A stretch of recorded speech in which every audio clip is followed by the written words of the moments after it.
Hi, I'm Armand Arsani, and I'm here with John Franklin, QU alum and star of the hit Netflix show The Circle. Today he's going to tell us about some of his top moments on the show. So I will start with my first question. So tell me about your favorite moment during filming of the show. Wow, all right, great question. First of all, it's a moment that didn't make it to air. So you're getting some insider information here. But it was like day 2, I was filming the show, and there was a fly in my apartment. And there's LED lights like all around the ceiling. That's how they light the show. And this fly is like buzzing around. I'm getting so aggravated with this thing. I trap it in the bathroom. I start whipping a towel around, like trying to get it. And I somehow, in whipping the towel around, took down a full LED light structure on camera and caught it. And they were filming the whole time. And they were like, keep talking. I was like, I don't know what you want me to do. I thought I got the fly. So I shoved the light fixture back up, and the fly is like right there at the end of it. And I was like, okay, so this is how this is gonna go. And then I ended up being there for another 2 weeks.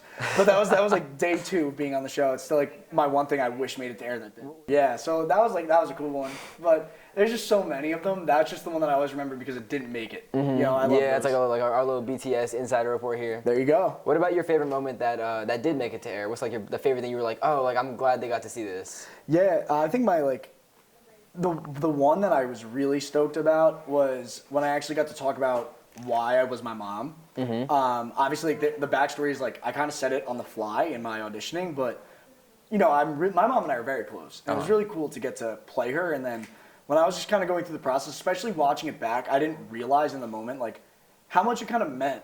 You know, like not just to me, but like you know, my mom's on Netflix now. Like that's really cool. That's awesome. So tell me about a moment after the show. So I know after you blew up, you had like a lot of fans both in person and online. Yeah. So what's like a moment that really meant a lot to you, like a fan interaction kind of like after the show, like recently? Yeah, I was in Hoboken and I was doing a stand-up show, and the show sold out.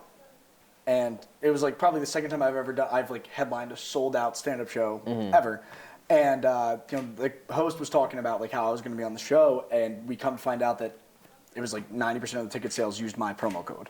Really? And I was like, I never thought that would be me. Like, that's awesome. You know, That's like that was like incredible to think like, you know, you got people following you on Instagram, but you didn't think like there'd be fans. Like, yeah. A guy came up to me after, and he was like, probably in his early 30s, and he said he dapped me up, gave me a hug, and he was like, because that's just New Jersey, you know, you're from there. It's just like everybody supports everybody. Yeah, of course. And he daps me up, gives me a hug, and he was like, I'm so like, it's so cool to like see somebody from our town make it. And I was like, I don't know if I made it, but like that must be a great feeling though, you know. Yeah, I mean, I never even thought I'd be coming back doing things like this.